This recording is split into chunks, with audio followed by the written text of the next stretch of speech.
Well, hello everyone. Thank you very much for tuning in to another episode of Ajil. This is Amin Atamad, and today's guest is the star offensive tackle of the Green Bay Packers, David Bakhtiari, joining us today via Skype from Wisconsin. David, thank you very much for accepting our invitation and for being with us today. Thank you for having me on. Tell us a little bit about your family. We know that you're of Persian descent, but tell us the details behind it. So my dad's Persian. My mom is not. We're Afrasiab Bakhtiari from. I think I am second generation. My dad's first generation. His dad was Afrasiab Bakhtiari, and I mean the lineage goes back. I mean the photo that you'll see scrolling in the background is Ali Goli Khan, and then even from. I see that your dad has taught you the history and the family tree pretty from a young age, I guess. That's something to be proud of. That's awesome. Yeah, I definitely know a good amount. I mean, we got a good enriched history Awesome. family, so it's definitely prominent to know. Awesome. Most Persian parents, they would encourage their kids when they're in high school or college to get into educational programs, medicine, engineering, law, business. How did you end up in professional sports? My parents didn't really push much. Their biggest thing was to stay active in whatever facet of life. So growing up, it was if you're going to be in academics, grind hard in academics. Mm-hmm. If you're not going to be all up in academics, do athletics. Just do something to be occupied, because the last thing they want us doing is sitting around. Because sitting around easily started equating to, getting caught up in the wrong people. So that's basically how I just started playing football. I chose a lot of different sports. I played like 4 or 5, and then I narrowed down to about 3 in high school, and then in high school I kind of narrowed down to about 1. You went to high school in California, by the way. Yes, I went to Sarah High School in Northern California, right outside San Mateo. That must be a very competitive state as far as getting into professional sports, even college level, I think. Yeah, there's a lot of good prospects out of high school that come out of California. I think it's like California, Texas, and Florida are like some of the top states. Your brother Eric, I believe, has played in the NFL, correct?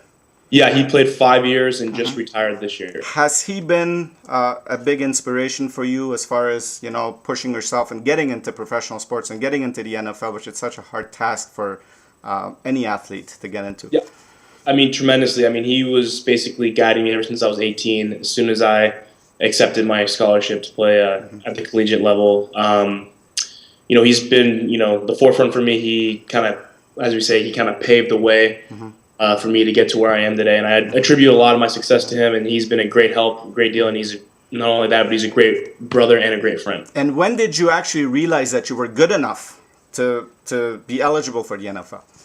I would say about 19 years old, my brother called me and told me,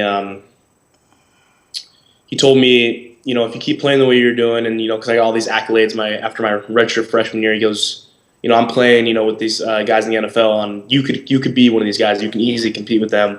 And then it's from that was like the switch. That was like the kicker. Like, all right, I'm just gonna throw all my chips in and kind of see where it goes. When you were a kid, who did you admire watching? Was it only football? Was it football, baseball? Maybe was it hockey? Who did you admire watching? I mean, I admire watching everything. Like, we're very athletics is a big thing in my family. Many Persian families, you said academics is a big thing, medicine's a big thing. But I mean, in our family, my dad was pretty athletic, my mom's very athletic, and through that, all the kids were just very athletic. We all got into sports. We enjoyed that facet of life. So we picked up, watching tennis, in tennis, Andre Agassi, Rafa Nadal, and Roger Federer. Baseball, I mean, we're a homegrown team, so I was in San Francisco, so we were, Giants, Sharks, Niners was kind of who I grew up with, and that whole era. Golden State Warriors. So that was pretty much like the teams I loved following. And then as the real football, I started getting into that as a college. Now I'd say my favorite. I don't have a favorite team, but my favorite player is Zlatan Ibrahimovic. Okay. You went to Colorado for college. You played football in Colorado. How was that journey like? And did you know that you were going to end up in the NFL one day? So I basically chose the school. I didn't get that. I was a very very under recruited. I didn't have a lot of offers. I think I had like five, and I chose Colorado because it was actually one of the schools I was looking at to go to school because I didn't know if I was going to play football until my senior year because I didn't even start a game to my senior year, and then I just kind of just picked up the game real quick. So my main decision, the biggest factor, the biggest question that came into choosing Colorado was if I were to wake up tomorrow and could never play football again, would I be happy at the institution I was at? And then with that, I chose Colorado. And I mean, it was a tough 4 years, but I mean, it was a great experience. I loved the school, loved the campus. And then, like I said, when I was 19 is kind of when I got the phone call that kind of woke me up. I was like, all right, this is a once lifetime opportunity. I think I have something going here. And then a few years later, you had another phone call, which I think changed your life, your career.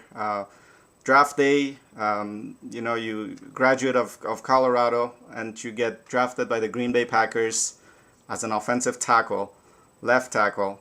You have to walk up the stage, wear the hat, say hello to the commissioner, and your life changes basically. Your dreams come true. Tell us about that journey. Tell us about how everything came true for you. I was in Palm Springs, watching the draft with I kept it small. It was just like my agent, my family, and close friends. So I wouldn't say no more than 15 people.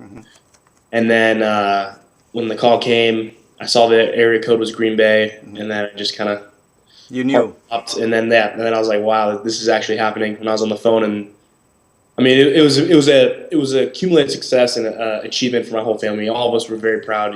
I'd say we're all equally as happy as myself. And I wear the Green Bay Packers logo, but also wear my family logo, which is the name on my back too. So it was a great opportunity to represent both the organization and my family. Left tackle is considered one of the most important positions on the offensive line, and basically it's because you are covering the blind spot of the quarterback. How did you even get into playing that position in the first place? When I first started playing football at 14, I was just always offensive lineman, and I was always a little bit taller than everyone, so you usually have the biggest guy at the left side, at left tackle or the tackle position. And I think I'm just really good at protecting people, and then that kind of carried on. And once the fundamentals kicked into place, and I guess I just, it was just like the right mix. It was the right blend of what I had experienced and grown up with and matured with and how I grew. Who has been the toughest player, speaking about blocking and about protecting your quarterback? I mean, you've played all season, you've played all 16 games. Who has been, in your mind, the toughest player to block against thus far in your career? I mean, I can't think of one. I can think of, Let me throw one out there because since we're Minnesota-based, so Jared Allen played with the Vikings for the longest time, number 69, and he recently joined the Chicago Bears. He was shopping around. He went to Seattle, had some interviews there, went to the Cowboys, had an interview there. Nobody knew where he was going to end up, but he ended up in the NFC North still with the Bears. What do you think of him? Do you think he might be one of the toughest guys to block against? Oh, yeah. I mean, he'll be a Hall of Famer. I mean, his numbers and his accolades, speak for themselves. He's a phenomenal player. I definitely say he's top tier. And I mean, I still got to go against him twice a year, so it's be very interesting. And he has number 69, so that's pretty cool. Many consider Aaron Rodgers to be one of the best quarterbacks in the NFL. What is he like in the huddle? What is he like in the locker room? What is he like off the field as a friend, as a mentor, as a big brother? He's quiet, calm, cool, collected, and when he speaks, you listen type guy. He commands a huddle. He speaks a lot. He doesn't speak much, but when he does, you want to listen to him, and his actions kind of speak for themselves.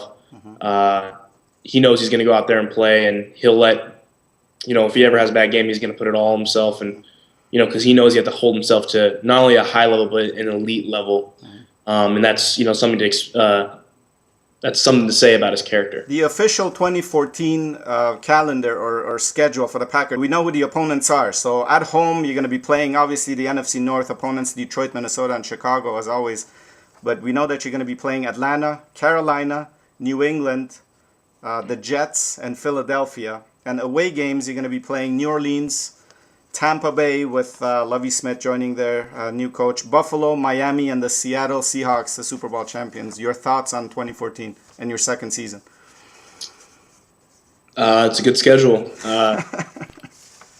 We'll have fun, and I guess we'll all see what happens when the year comes around. The way I see it, you just can't focus on the schedule. You got to take it just one game at a time. Yeah. And David, what's your experience with the Persian culture? Let's talk about cultural events a little bit. You said that your dad is Persian descent. Are you aware of any holidays? Do you celebrate any particular rituals? What have you been exposed to so far? Well, of course, Persian New Year. The Persian cuisine I'm very fond of. You're a big guy, so you must eat a lot, and I'm sure you eat healthy and well. So I was waiting for that. I was just with my uncle, and I'm about a 4 to 5 kubi day kind of guy. Those things are so good. Do you find any in Wisconsin, by the way? I mean, it's in California, obviously they're everywhere, but what about Wisconsin? I don't know, but I actually heard there's some really good Persian restaurants in Minneapolis. Yes, there is. There's one, or there's actually two. Yeah, there's two. What are the names? So Atlas Grill in the U.S. Bank Plaza, and then Caspian Bistro. That's the one. A Persian restaurant, and they're very good, very known here in town. So next time you're in town, let us know. Let us know. Yeah, we'll treat you. I would love that. So that's the those are the main things I guess I somewhat celebrate. And then my uncle, I just recently stayed with him, and he's very into the culture, and we actually made this is the first time I ever made Persian cuisine before, and his whole house, he's got the incense, and he's got a little opium den too, in his little corner of his house. It's very funny. So that's the things I've kind of just been exposed to seeing in the culture. Do you think about these diversity things a lot when you're in the NFL? I mean, you're of Persian descent, but you're an American. You were born in California, you were raised in the U.S., but you have that label on you, which is a good label. I mean, it's a background. It's your nationality. It's your parents' background. It's your father's background. When you play in the NFL, does that affect you? Do you get any comments about that? Or how does it feel in general just to be a role model for high school kids of Persian descent who look up to you and who want to be like you? It's an amazing feeling.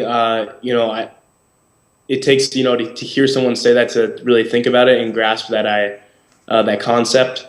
It's amazing. And then, I love I'm not 100% Persian, but that's what I go by, and that's what my last name carries. So. I cherish it, I love it, and whatever anyone has to say, that doesn't really matter to me because I'm prideful for it, and regardless of whatever they want to say, it's not going to change who I am. Well, David, we're delighted and very proud that you accepted our invitation. What words of encouragement in closing would you give other young Persian athletes who have such high aspirations to get into football, to get into the NFL, and to one day get that call from that area code that they want and to walk up stage? I wouldn't even say this goes, beyond just athletes in general. But the biggest thing is, it's true. Hard work does pay off, and regardless of what anyone says, my biggest motivation is what people tell me what I can't do. I use that to drive me every day, and even when it's, I guess, showtime, I love just thinking about everyone telling me the things I couldn't do that fires me up to show them what I can do and showcase it to them and the rest of the world. And determination and hard work and never being complacent or satisfied until you finally, are done and you can look back at your trail that you've groomed is truly a remarkable experience. And I'm just, a lot of people and even my friends say, oh, it's amazing that you made it. But to me, I feel like the journey's just begun. I've just begun, trailblazing my road. And once, I hopefully have a long, fruitful career. But then by the time I'm done, I can pick up my head and look back. I can see the amazing road and trail I've paved the way. So that's what I would, kind of give to anyone. And you can interpret it and use it in any aspect, not just athletics, but academics, socially, culturally, it doesn't matter. I think that can fit in just about anything. Well, David, I think it's already been a magnificent road so far already. You're going to enter your second season officially in 2014. And I bet it's going to be a long season in a good way, good opponents, hard opponents, and hopefully a lot of success for you. We're very, very proud of you. and for your motivation and for being a role model again to our kids and to the community. Best of luck to you. Thank you very, very much for being with us today, and hope to talk to you in person soon. Yes, I appreciate it. Thank you very much.